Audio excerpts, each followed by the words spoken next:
lived in Morocco for 5 years before I came to China. We wanted to go to a developing place with a developing scene and play to some awesome people.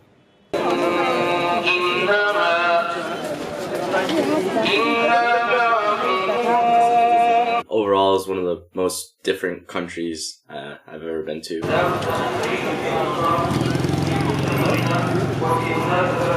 There's a lot of good stuff to say about Morocco. Good place.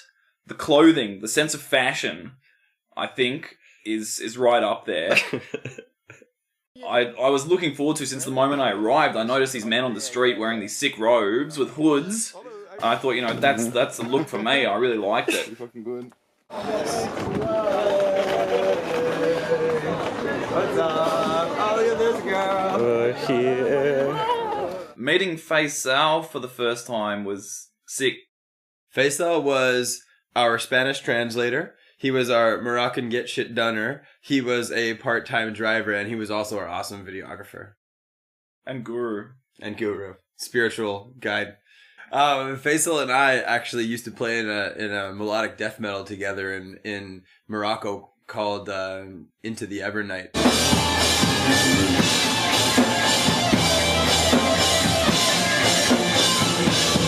In Casablanca, we played in this venue called Bultek, and it's actually an organization that the king sponsors for young people to play music in Morocco. And so he gave them an office, he gave them a couple jam spaces, and in that jam space there's a big concert hall. The show at Bultek was fucking crazy. I didn't know what to expect.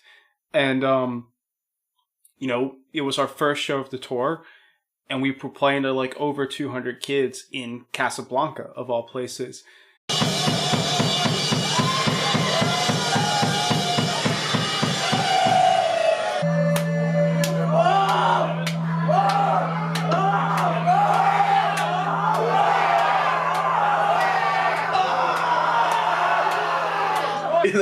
I know, seeing such a crowd being so pumped was, yeah, pretty damn sweet.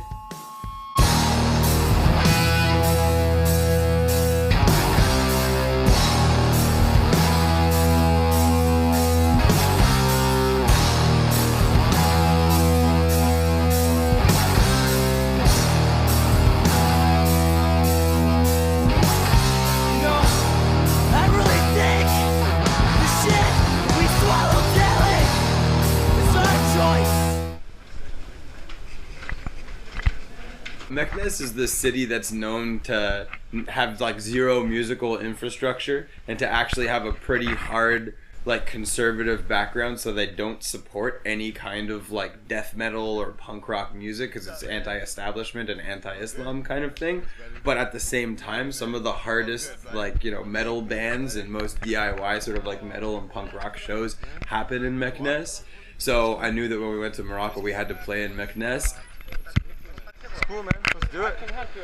And the venue that they selected, the place that they sort of throw shows at now, it's a school that has a little auditorium in the back behind the library, and every once in a while they're able to rent it out to throw shows. And so we played there. Let's do it.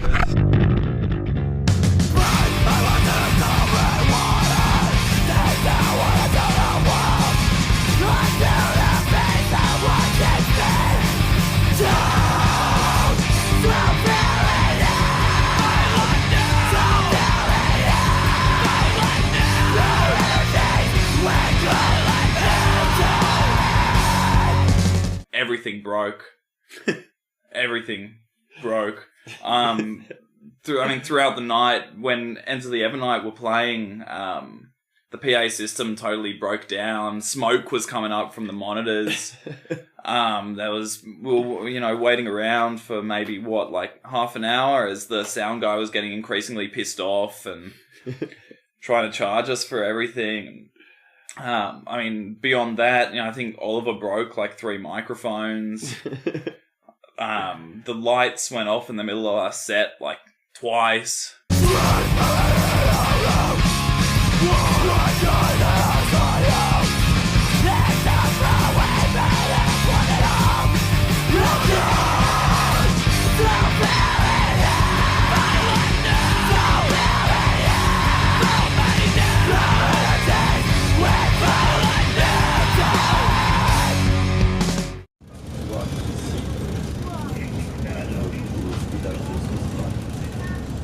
crossing the ferry into, Spain was super fucking awesome. It's 10 o'clock in the morning. We are about to cross into Algeciras and go pick up our car, and then we're driving to Jerez de la Frontera. Hey. Jerez was our first show in Spain, and like pulling into the city, you could really get this sense of like very traditional Spanish architecture. We drove through these narrow kind of cobblestone streets until we got to the location where the venue was, and just inside an old church.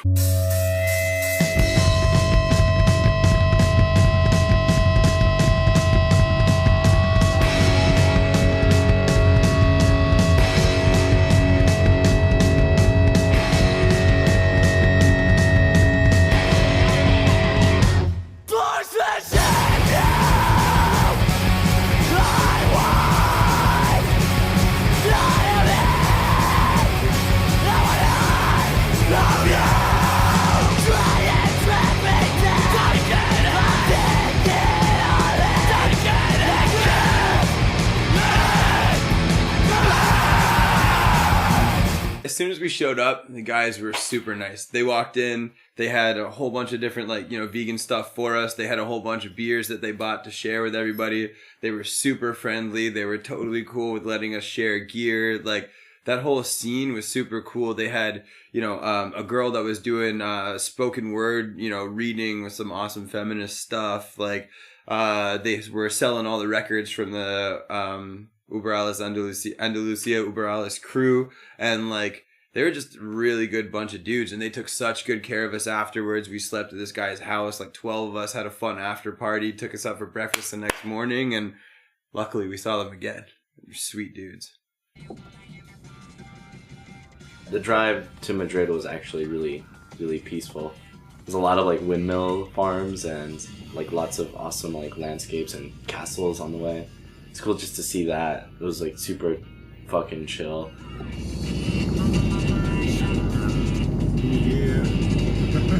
Meeting Danny was really awesome. How do you describe Danny? Danny's this awesome, tattooed, legend. We show up, guys that he's never met before in person. He knows Nevin from a record that they put out together. But he meets us, treats us like he's known us forever, gives us all shirts to represent, Vallecas tattoo shop, and then drives us around, takes us out to his place, and just treated us so good. Danny's a man. Danny's place was a place of wonder.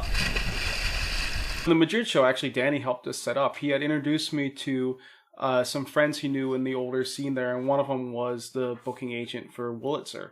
What you say, what you sow, give you way, it's all the all you need.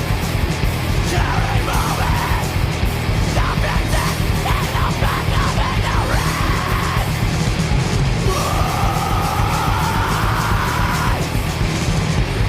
You'll never be my shadow. What the thing is, I got some shit to fucking say. So the second day in Madrid, we went to visit Potential Hardcore, which is like a hardcore and punk record store. And I knew the guy who ran it had been involved in the left-wing political hardcore scene for many, many years, supporting the Antifa, anti-fascist movement. And the store itself was amazing. Zaragoza, city of lovely parks. We out here eating some good picnic foods, hanging the fuck out, chilling, doing some jump rope, egging by Poseidon. When we arrived at the venue in Zaragoza, it was like we drove kind of like into the old city and like almost like cobblestone-y kind of roads, and like the buildings were all old school and like churches over here, but then cool stores. We had a good snack at an awesome vegan restaurant, and then this venue, what was it, AVV Robato, whatever you call it. Yeah, it was awesome. Cool DIY space, like sweet vegan food for the bands in the background. they gave us so much free beer that like it was almost hard to handle, and it was just such a good show. Alabato was one of the first venues I actually contacted in Spain. It's like a, one of the good kind of DIY venues in the country. And I've been trying to get on the show there, and they were like, no, it's full. Like, we've already got a band that date. So I was looking around trying to figure out what else to do. And through Facebook, Aaron managed to get in touch with Mario from Himura, who was doing the show and doing it for looking for an answer. Shout out to Mario for taking really good care of us. He helped hook us up with these shows. He let us join a couple of their shows. He hooked us up with some merch, and he was just such a sweet, awesome vegan grindcore mofo. Awesome dude.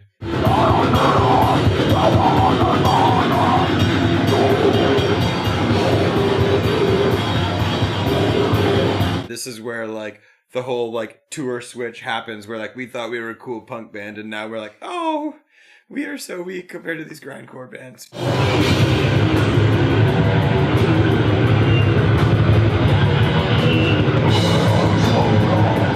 It was awesome. Really awesome show.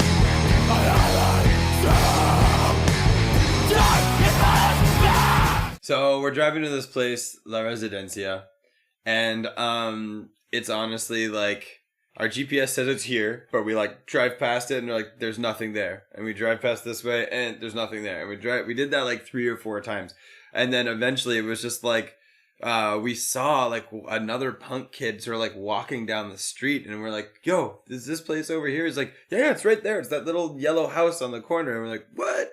Finally, we see this like grungy like yellow door. Okay, so we made it to La Residencia. It's this building here, and it's the most fucking coolest place I've ever been. It's fucking badass. Let's check it out.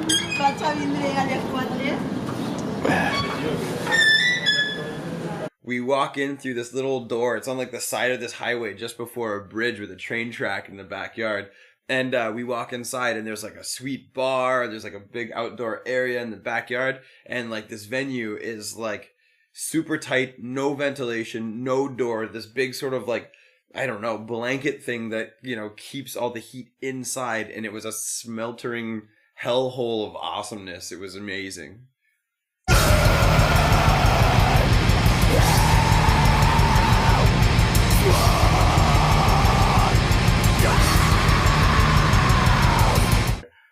It's extremely hot. As soon as I walked in, I was sweating.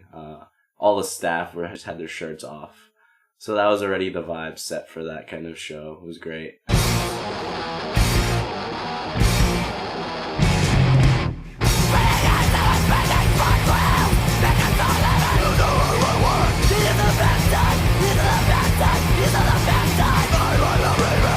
But then by this like third band, when Himura were looking for an answer were playing, like this place was so hot that I think I learned a lot about music and life that night.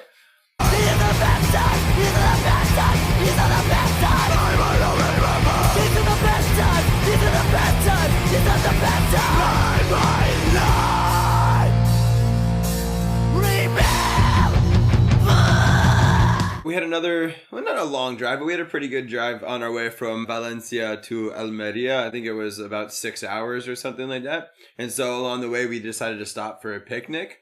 And we were driving down this highway, and all of a sudden, like in the mountains, nestled up in this beautiful spot, we see this like old castle, and we're like, let's go there. The last day of the tour was the day a lot of us were looking forward to the most, because it was a festival on the beach run by a lot of the Andalusia, like Almeria kind of kids. We got to meet a girl named Mireia, and we ended up staying at her house. She had like dogs, lots of fucking sick records, lots of beer. We just hung out and Get fucking drunk tonight.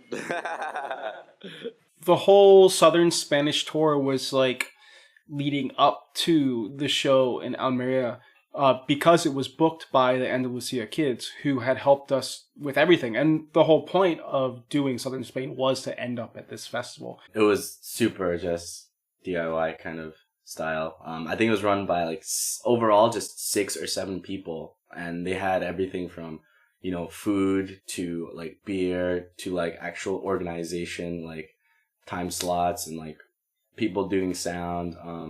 And it was on the beach, like straight up, like powered through generators, and no one was bothering anybody. And it was super fucking awesome just to see like that kind of community come together and throw a show where I swear there was like at least 400 people there. It's getting closer, see if we can see a stage. And there it is. Fucking you're right, babe!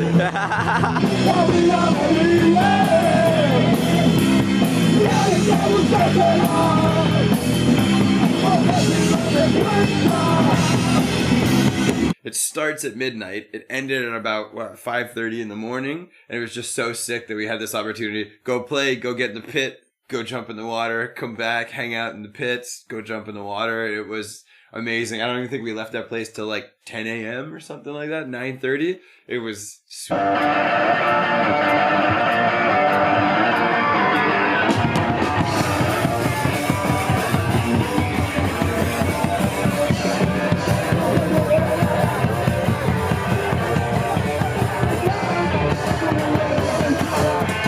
One of the best fucking shows we've ever played.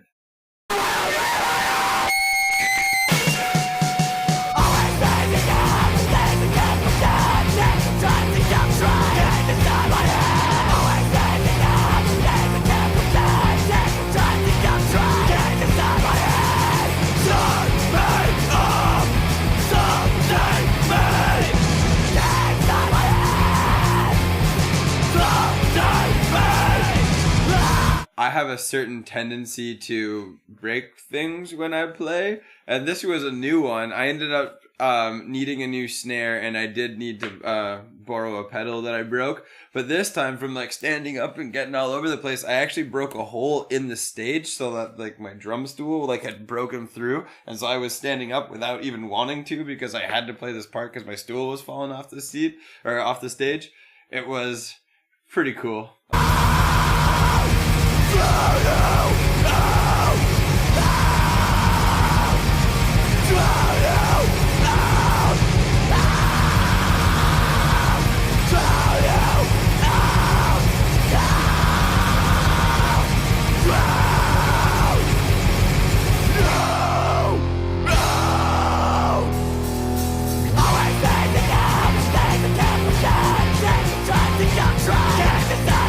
Having to swim, being free as the sun rose up above us.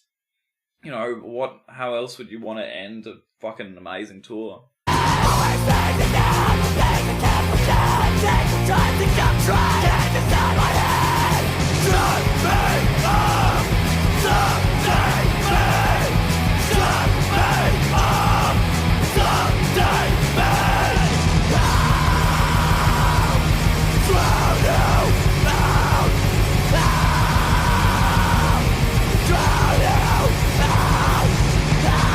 We'll fucking come back one day, I hope.